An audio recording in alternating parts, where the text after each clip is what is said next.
What's up, y'all?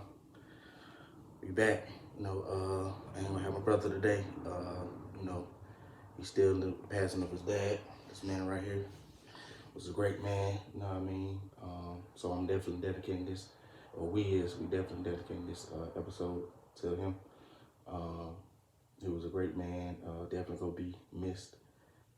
Family, friends, all that's gonna miss him, man. But if you follow my brother on Instagram or Facebook, anything, just send your condolences and let him know that you got him in your prayers. So yeah, I'm gonna be here by myself today, but hopefully, you know what I'm saying, y'all been subscribing and still staying in tune, even though we've been, off track a little bit, but we gonna get back right, man. Like I said, there's a lot going on, but if haven't subscribed yet, please subscribe, comment, like, all that, man. You know what I'm saying? We need all the support, man. We're trying to make it big with this, man, and create a whole movement. But let's get into it. The first topic, I want to talk about some of the NFL news and the trades that happened over the last week or two. The first one, which is pretty big, the Matthew Stafford and Jared Goff trade. I feel like that was huge for the Rams because to me, don't get me wrong, Jared Goff was, he was all right. He wasn't that quarterback that could really change the game, and that's what that offense need to really put them over the top. And I feel like Matthew Stafford, most people say, well, he washed up or, he had his years, but I think he still got a lot of years in him. You know what I mean? Because a lot of those games that the Lions played in last year, he kept them in there or he brought them back. Of course, he did have to come back against my boys, the Falcons. You know what I mean? So he still got a lot to, play for. You know what I mean? And I feel like him inserting to the McVay's offense is really go boost his career. Another thing with Goff, I think he still may do good with the Lions, but he's not gonna have. I don't think he's gonna have that much talent to really work with. You know what I mean? He's gonna have a running back with Swift. I don't know Peterson coming back, but Galladay, he a good receiver, but he can't stay healthy. You know what I mean? So it's gonna be interesting to see, how who really want the trade. But to me, right now, it looks like the Rams want that trade. Who else? And then I also been hearing that Carson Wentz still wants to be out of Philadelphia, which is interesting because I think he still can do well in Philadelphia, but I don't know if he really feel like I don't know if he feel like he lost the team or the players don't stand behind him, but I think he still could be that quarterback. He just he just got to reassert himself or reassure the team that hey, I'm here with y'all and I'm y'all quarterback, you know what I mean? But they saying the coach reached out, maybe reach out to try to trade for him or one of the other teams that need a quarterback. But I think a better fit for him is either to stay in Philly or go to the Colts. Because, and that's interesting too. I just thought about it. I see some on the McAfee show.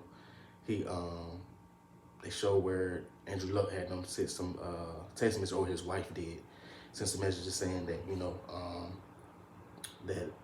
Andrew Luck been thinking about coming back. I don't know how true that is, but if that is true, that's big for the Colts because he definitely go put them back in contention. You know what I mean? Like I said, it was maybe a year or two removed from the AFC Championship game, so that could be big for him if he does decide to come back. But it's interesting to see how everything falls in place come the off season. You know what I mean? So just stay tuned to it. You know what I mean? It's gonna be interesting.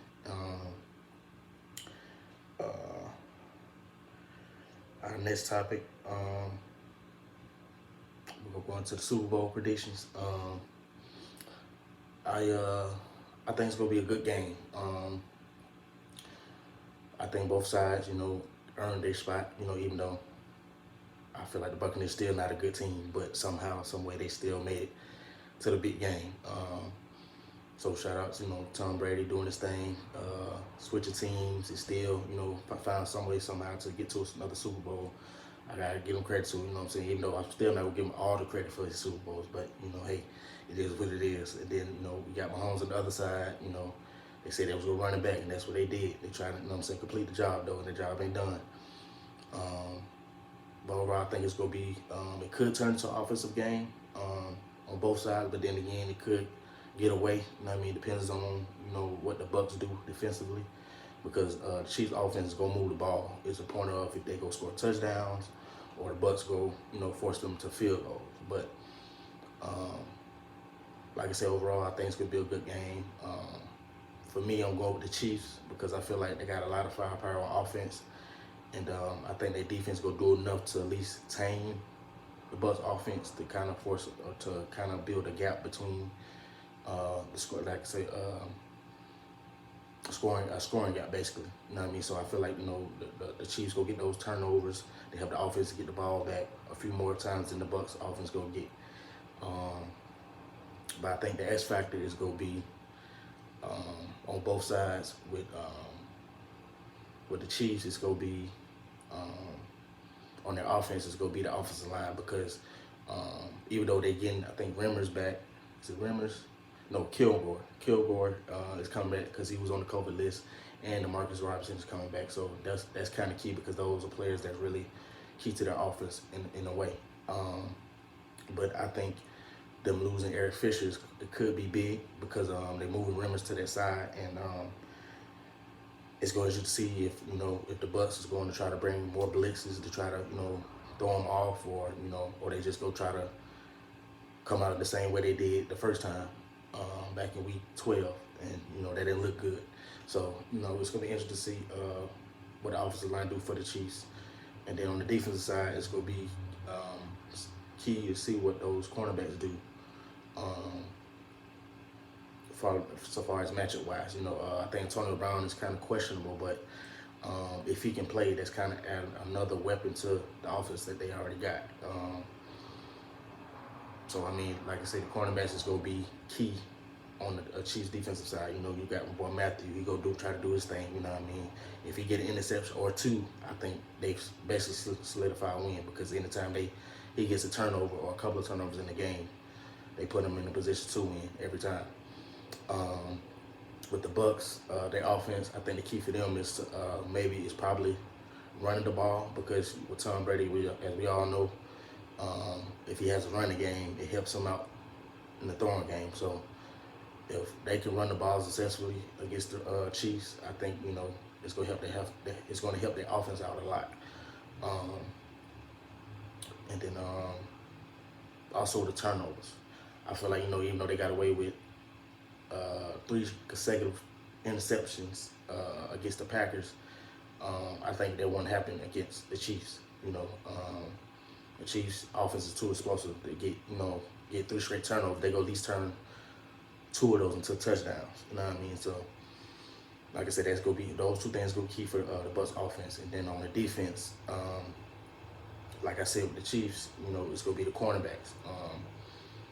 Especially for the Bucks, their cornerbacks, I don't know if they really can match up man for man, like with each receiver. Even with Kelsey at tight end, because he's more of a receiver than a tight end, but he can find ways to get open. So that's gonna be key as well to see how the Bucks cornerbacks match up against those receivers and tight ends. But like I said, overall, with all that being said, I'm going with the Chiefs. I think it's gonna be a close game. I'm gonna say 35-28, or 35-31. Because like I say, I can see it being an offensive game, but turnovers is going to be key. Whoever wins the turnover battle, to me, is going to win the game. And then for my MVP, I'm going to go ahead and say, it's going to be interesting.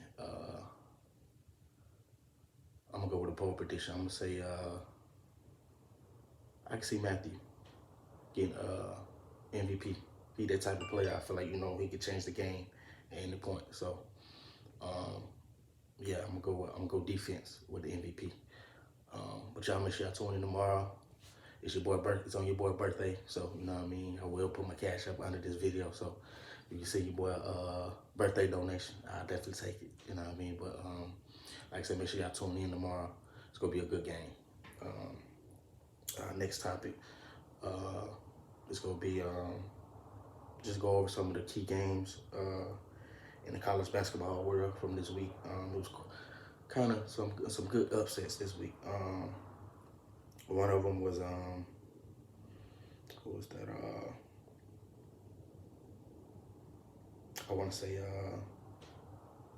Tennessee, number 11 Tennessee lost to Ole Miss, which I don't think Ole Miss is that good this year. As you know, they unranked, and they probably not even a top tier team in the SEC. But they beat Tennessee on this past Tuesday, 52-50.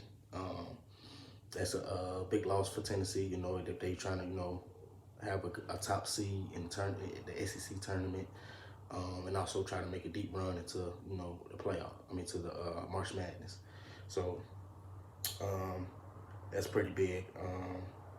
Let me see who else. Number 9 Oklahoma lost. Excuse me. They lost to Texas Tech, which is supposed to be a good team this year. So it wasn't too much of a bad loss, but I'm quite sure they wanted to win it. To try to kind of get a chance to win in that the regular season division title, and also try to have a top seed in the conference tournament. So we'll see, if that's too big or too small when it comes to the conference tournament time. Who else? Georgetown beat Creighton, which I was shocked because Georgetown ain't really been that good this year. I really don't expect Patrick Ewing to be the coach next year. I'll be shocked if he is, because they haven't been doing too well at all since he's been there. And I know they was looking to try to have some type of improvement, from the last coach. But it's a big win for them overall, being a top 15 team. But to even get in the March Madness, they have to keep winning, because this is just a start for them. They want to try to get into the March Madness. They gotta keep winning. And then for Creighton, it might not be too big of a loss, because I think they still may be a top seed in the conference tournament. So they'll still get a shot to have a good seed going into March Madness. Another one, the same night, St. John's beat Villanova, which is big because Villanova was a top 3 team in the nation, and they lost, had a double-digit loss. So it could hurt their seeding a little bit, because some people might look at this as a bad loss since St. John's was unranked. But I still think they're gonna be a top team, which they have been the last 4 or 5 years. So I expect them to be, still expect them to be a good team going into March Madness, and also probably even win their conference. So we'll just see, how in the next couple weeks how they bounce back, or in the next few days how they bounce back. Another game that was big, Ohio State beat Iowa. I think they going back neck and neck within the conference. So that was a big win for Ohio State to get that, because Iowa was rolling, But I think the last few games they've probably been struggling or not playing up to their was when they started out. But I will say Ohio State will see Iowa again in the conference tournament. I feel like they'll have to face each other again, so they have to enjoy that win, but be ready for tournament time, because they definitely Iowa still go be fighting, to get into get a top seed in the tournament. Then today, a lot of games got postponed because of the COVID situation. But you got my boys UCLA. They played at 10 o'clock tonight. So if you're up, you ain't really, got nothing to watch until you watch my boys play. They're playing USC, they're arch rivals. They both fighting for their division within the conference. I think USC is a game behind us, so it's big for us if we go get this win. We get this win, we basically win the division. Now, I'm quite sure we'll probably have a top seed in the conference tournament, because I think overall our record is better than anybody else in the conference. So if we can get this win tonight, we'll definitely top seed or be the top seed in the conference tournament, and you know what I mean, going forward into the March Madness. Um, uh, Alabama, which is a hot team right now. They real hot, but right now they losing to Missouri, 50-31. That's big right now. You know what I mean? And they in the second half, so if Missouri keep pulling away, it could get ugly. You know what I mean? But I will say Alabama, they have been a hot team these last couple of weeks. You know what I mean? So I mean, this could be a big loss for them, but we'll see. You know, by the end of the day, what happens, or by the end of the game, what happens. Let's see. Um, and then Tennessee play Kentucky today, which is the primetime game at 8 o'clock. Kentucky ain't been that good this year, which has been shocking to me because they usually always keep a stacked team, but this year they haven't been good at all. So we'll see if Tennessee go bounce back against them, or Kentucky can steal another win against a top team. So yeah, you know, like I said, it's getting close to March Madness. So I'm gonna keep, you know, talk about the hot teams or the cold teams or teams that's kind of there but not all the way there yet. You know what I mean? As we go into March Madness, but this leads us to going to our next topic, which is, should there be an NBA All-Star game? And from the guy, I thought they were saying that they wasn't gonna have a game, but for some reason now they saying that they want to have one.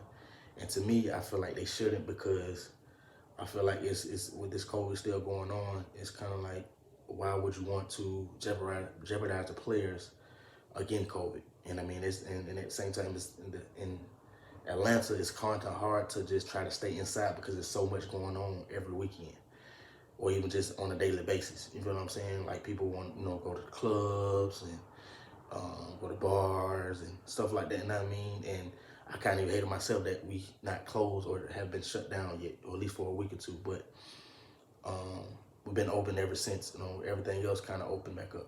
Like, we opened up fully.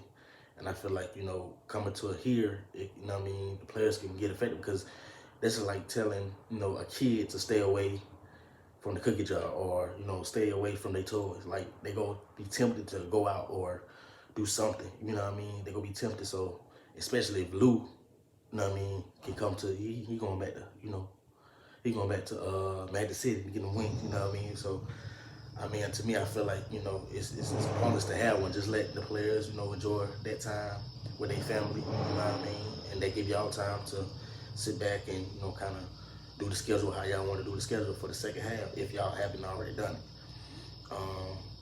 And then, like I say, what LeBron was saying, you know, I mean, it's pointless to have one, because, like I said, even just like last night with Kevin Durant, he was told he couldn't start or even play because of health protocols. But then in the middle of the game, he was able to go in. And then after, you know, a situation where they thought he fouled one of the Raptors players, he was told that he had to sit out and kind of get news that he had to miss the rest of the game.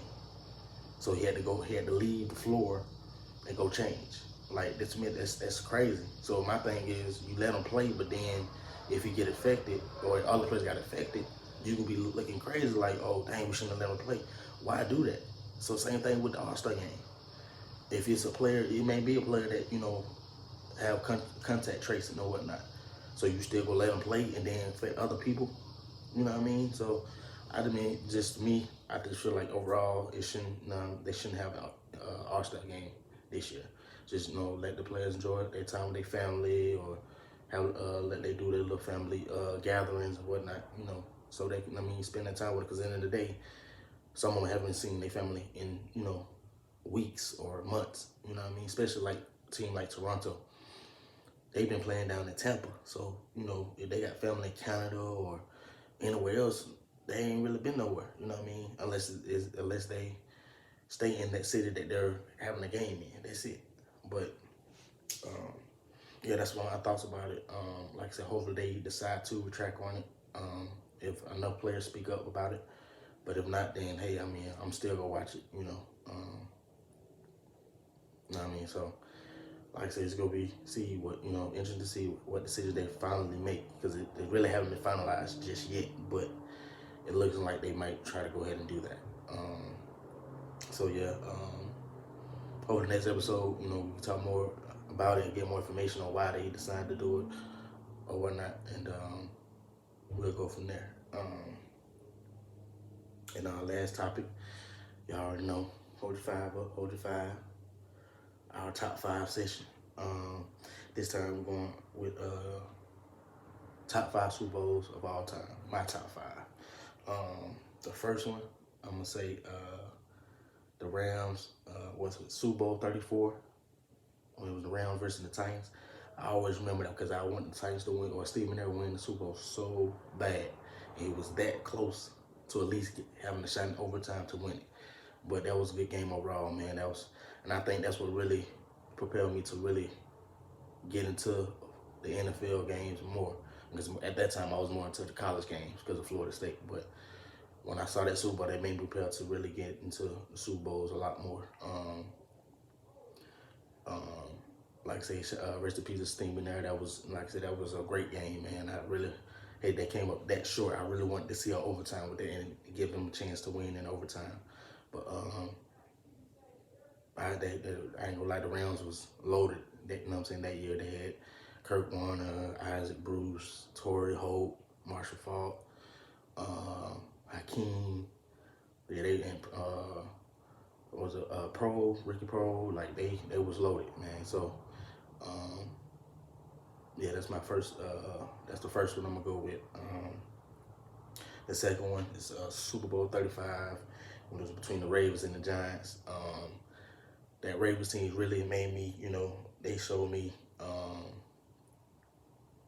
what a real defense looked like. And ever since then, like, that's why I've been so big when it comes to football on defense. Like, I love, I'm saying, even when I was, even I'm playing for fun or, when I played football, I love playing on the defense because it's just, the defense is so underrated. You know what I mean? And in that year, they showed that, hey, the defense is just as important as the offense. You know what I mean? And they was stacked on their defense. You know what I mean? They had my boy Peter Bauer out of Florida State, Ray Lewis, DeJuan Starks, McAllister, Rod Woodson. Who else they had? Who else they had? Saragusa. Who else? Yeah, man, they were just loaded all over, man. And like I say, they showed me what a real defense looked like, man. And they just completely took over the game. Even on special teams, they took over the game. The Giants didn't have a chance at all. Not with Kerry Collins at quarterback anyway. But yeah, man, that was definitely a great Super Bowl that I've seen in a long time. I still haven't seen a defense performance like that. You know what I mean? It's been teams the defenses that have been closest to that to have a performance like that. But like that, I still haven't seen it to this day. The third one, I'm gonna say the Steelers. I mean, not the Steelers, but Super Bowl 40 when the Steelers played the Seahawks. That was another good game. I had the Steelers winning that the whole time. Because for some reason I just didn't like Hasselbeck. Like, I feel like he was just doing too much talking for somebody that really wasn't a top tier quarterback. You feel what I'm saying? But yeah, the Steelers, that was good that year. You know what I mean? That was the second year they had with Big Ben. He did his thing after the rookie year he had. They had my boy Hines Ward that went to that's from Georgia or Atlanta, I should say. Had Jerome Bettis, in his last game he played. Antoine Randall L, he was another key piece to their team. Who else? Let's see who else. And their defense was pretty stout as well. They had my boy Brian McFadden out of Florida State. What's his name? I forgot his name, but he was another good player. So yeah, that was it. They was stacked that year, and like I said, the whole time I knew the Steelers were gonna win. I mean, I just didn't see them losing with Jerome Bettis being his last season. You know what I mean? I just knew they was gonna get it for him, and they did in his hometown. So yeah, to me that was classic.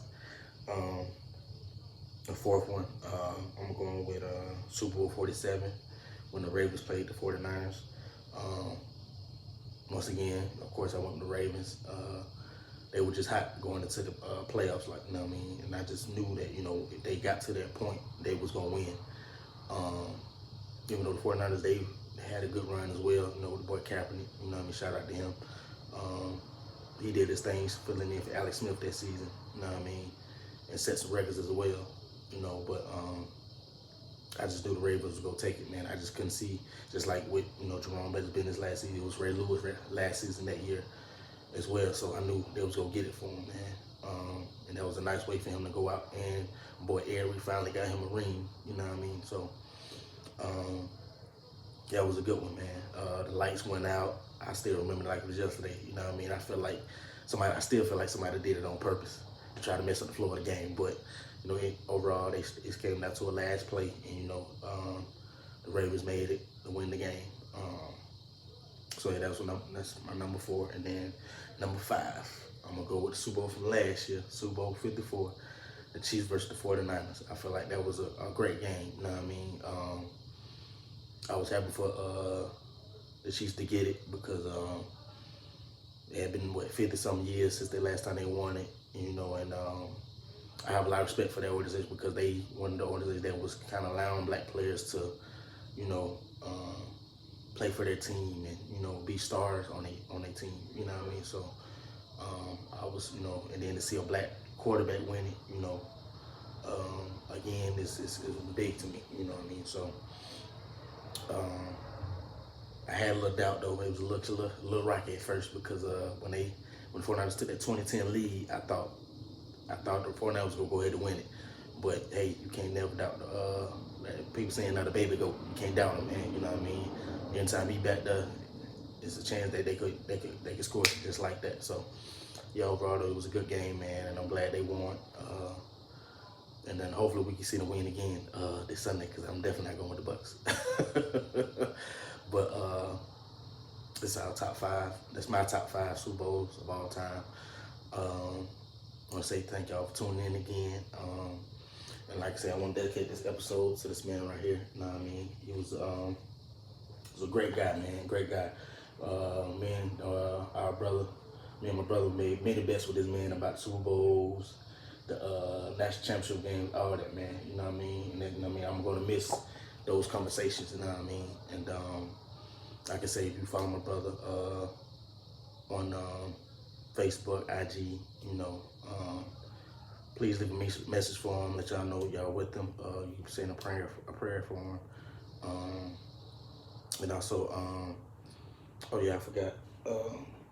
I do have a trivia question, you know what I mean? So, you know, if you get it right, we're gonna send a little donation, you know, to help you out for during the week, you know, get lunch for the week, or, you know, just for a day or something like that, just help you out. But it's a Black History question. You know what I mean? It is Black History Month, so, you know, hey, you got to, you know what I mean, get your mind right for it. But, you know, we deserve more than just a month. I feel like we deserve a year. You know what I mean? It should be every day, not just a month. Anyway, the question is, who was the first black head coach to win the Super Bowl? That's the trivia question. Once again, the trivia question is, who was the first black head coach to win the Super Bowl? So, you can drop your answer under this video, or, you know what I mean, I'm gonna actually post the question on our IG page and on Facebook. So you put an answer on there as well. And the first person to get it right will get the money. It's gonna be like well, I ain't gonna say the donation, just answer the question. You get the answer, you go send your donation. So yeah, once again, I'm gonna say it one more time. The trivia question is, who was the first black head coach to win a Super Bowl? So yeah, man. And like I said, we're gonna do this the whole month. So y'all make sure y'all stay tuned in, man. Make sure you subscribe, comment, like, all that, man. Tell a friend, tell an auntie, tell a cousin, uncle, stepbrother, whoever, man. Tell the whole family, man. We're trying to make this a movement, man. And until next time, I'm out.